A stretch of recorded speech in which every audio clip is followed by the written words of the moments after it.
नमस्कार दोस्तों, आप देख रहे हैं पॉलिटिक्स वाली मैडम यानी कि महिमा पांडे को। तो हम बात करेंगे आज एग्जिट पोल्स पर, जिसमें कि एक बार फिर से ये अनुमान लगाया जा रहा है कि मोदी सरकार सत्ता में वापसी कर सकती है।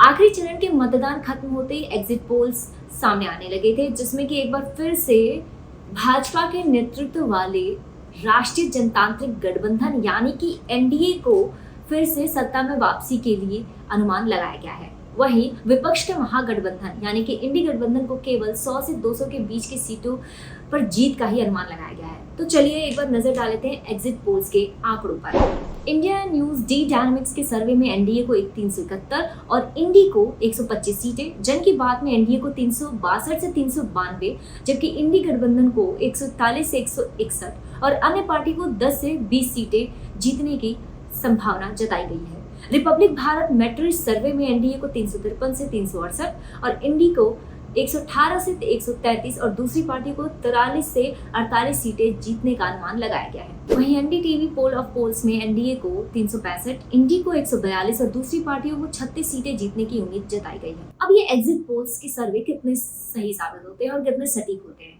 इसे समझने के लिए आपको 2019 और 2014 दोनों के आंकड़ों पर हम एक बार नजर डाल लेते हैं।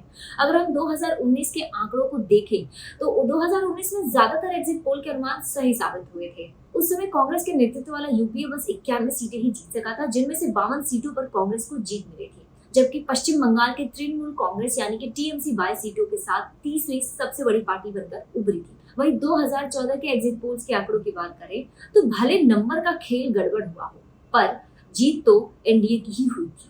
2014 में 8 एग्जिट पोल्स के आंकड़े सामने आए थे, जिसमें कि दावा किया गया था यानी कि अनुमान लगाया गया था कि यूपीए को 105 सीटें मिलेंगी, जबकि एनडीए को 283 सीटों पर जीत मिलेगी। हालांकि नंबरों के अनुमान में बड़ा अंतर तो था, लेकिन जो जीत मिली थी वो एनडीए को ही मिली थी। एनडीए को 336 और यूपीए को मात्र 60 सीटें मिली थी। भाजपा ने अकेले ही 282 सीटों पर जीत दर्ज की थी, कांग्रेस मात्र 44 सीटों पर सिमट कर रह गई थी। हालांकि तब तमिलनाडु की एआईएडीएमके देश की तीसरी सबसे बड़ी पार्टी बनकर उभरी थी और उसे केवल 37 सीटें ही मिली थी। एग्जिट पोल्स के आंकड़े तो सामने आ चुके हैं और अनुमान लगाया जा रहा है कि एनडीए ही दोबारा सत्ता में वापसी कर रही है और इंडी गठबंधन फिर से बैक सीट पर है।